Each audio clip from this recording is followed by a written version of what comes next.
Good morning, guys. So, we are on chapter 3 of the panda puzzle. So, all that we know so far is that Dink, Josh, and Ruth Rose went to their town zoo because they were getting new pandas in. And they have a mama panda and a baby panda. And we found out that the baby panda was taken. And there was a ransom note asking for $1 million, and they found a knife that they said was a fishing knife because it had a cork handle. So let's see if we can find out anything so far. Now, as I'm reading these chapters, if you think that you have a suspect or someone who may have done it, I want you to comment in our comment section with who you think it is. So, chapter 3. I'm hungry, Nate announced. Can we go home? Okay, said Ruth Rose. I'll make us some sandwiches. And I've got to get to my office and check these things for fingerprints, Officer Fallon said. But unless this guy was stupid, he'd have worn gloves. They separated at the police station. Dink, Josh, Ruth Rose, and Nate headed for Woody Street. At Ruth Rose's house, the kids made lunch. Nate took his sandwich to the living room to watch a dinosaur video. Dink, Josh, and Ruth Rose ate theirs at the kitchen table. Pal snoozed at Josh's feet. It's almost 1 o'clock, Dink said. 11 hours till midnight. So where do we start looking for a panda kidnapper? Asked Josh. It could be anyone, Dink said. Ruth Rose chewed slowly. Not anyone, she said after a minute. If that knife really was the kidnapper's, maybe he's a fisherman. Or a fisherwoman, said Josh. Ruth Rose nodded. Good point. Whoever it was either has a key to the gate or can climb over tall fences. Josh went on. He reached for another sandwich. So who does that narrow it down to? Anyone, Ruth Rose said glumly. Nate screeched from the living room. Dinosaur fight! Come see, you guys! Josh ran to the living room with Dink and Ruth Rose following. On the TV screen, a Tyrannosaurus and a Stegosaurus were circling each other. Their tails lashed back and forth. The Tyrannosaurus roared and snapped his enormous teeth. Then the dinosaurs were gone, and the scene switched to a museum. A man's face appeared on the screen. Hello, I'm Dr. Paleo, he said, and I'd like to talk to you about what you just saw in this video. An idea popped into Dink's head. Ruth Rose, didn't you tape what happened at Panda Park this morning? Why don't we watch your video? Maybe we'll see some clues. Good idea, Ruth Rose said. Do you mind, Natey? Can I have a cookie? Nate asked, grinning at his sister. Sure, bring the box in here so we can all have some, okay? Okay, Nate said, racing toward the kitchen.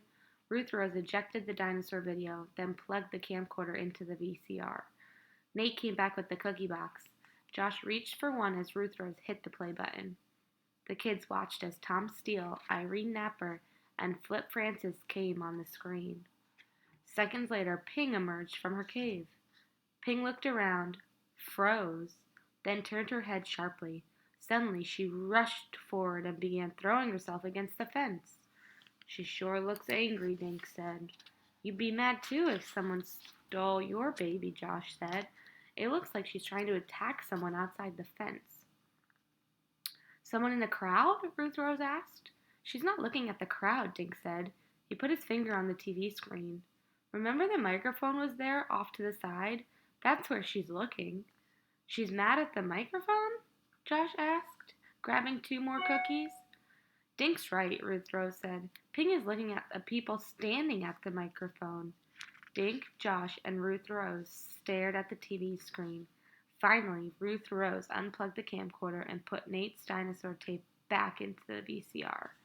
I think one of those 3 people kidnapped Winnie, she said, and Ping knows which one.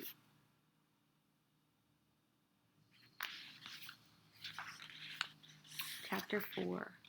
You think Winnie's kidnapper was standing right there at the microphone? Dink asked. Ruth Rose nodded. Yeah, I think Ping recognized him or her. That's why she charged the fence. But the guy probably stole Winnie at night, Dink said. So how could Ping not have seen him? Maybe she didn't see him, Ruth Rose said, but she might have smelled him. Right, Josh said. Most animals can smell a lot better than humans. Dink stared at the TV screen. So how do we figure out who Ping was growling at? He asked. Too bad pandas can't talk, Josh said. We could just ask her.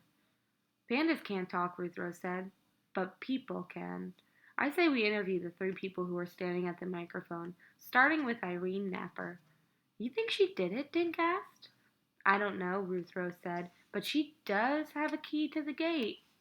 If she thinks we suspect her, she might clam up, Josh said. Ruth Rose pointed at Dink's notebook. We'll tell her we're writing a story for the panda paper. Good idea, Dink said. Josh stood up and patted his stomach. I have to be home by 4 to watch the twins for an hour, he said. Ruth Rose grabbed the cookie box. It was empty. Joshua, I didn't get a single cookie, she said. Josh grinned. Detective work makes me hungry. Josh woke up Pal and the kids left Ruth Rose's house. They took a shortcut through the rose garden in Center Park. Pal barked at a swan being trailed by 3 cygnets. They passed the book nook and waved at Mr. Paskey in his window. At the petting zoo, they passed under a wooden arch.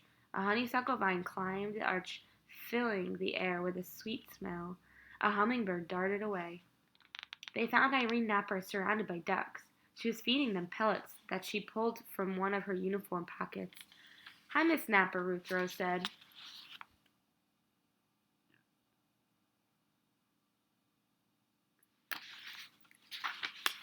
Well, hi, Irene said. Say, weren't you kids at Panda Park this morning? Yeah, we're sorry about the kidnapping, Josh said. Irene's smile disappeared. I'm so angry. I don't know what to do, she said. Who would steal a baby panda? No one knew what to say. Good thing Winnie's old enough to eat bamboo, Irene said. If she still needed her mother's milk, I don't think she'd make it. Ruth Rose nudged Dink.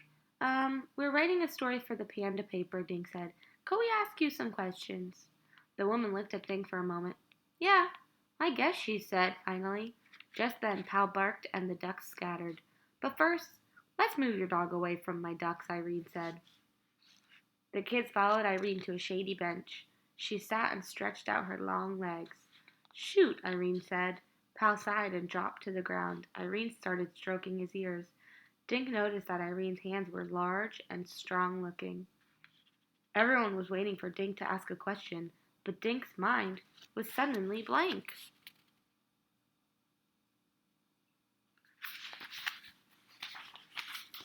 Who takes care of Ping and Winnie? Ruth Rose asked, coming to Dink's rescue. I do, Irene said. I feed them, clean out their area, all that stuff. Ping even let me hold her baby. Dink wrote down what Irene said. Then he asked, When did you last see Winnie? Last night, Irene said, when I added fresh water to their pool. That was about 8 o'clock. So someone snatched her between then and 10 o'clock this morning? Ruth Rose said. Irene nodded.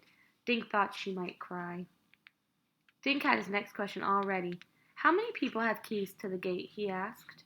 Irene looked at him. Only me, she said finally. She patted a key ring hanging from her belt. And trust me, this was never out of my sight.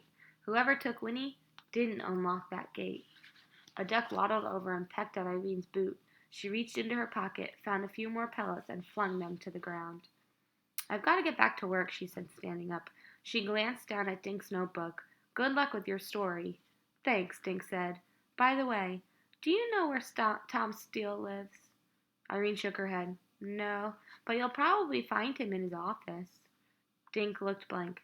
His office? It's in the Senior Community Center, Irene said. She gave him a suspicious look. I'm surprised you don't know that, since you're writing a story for him. Stay tuned.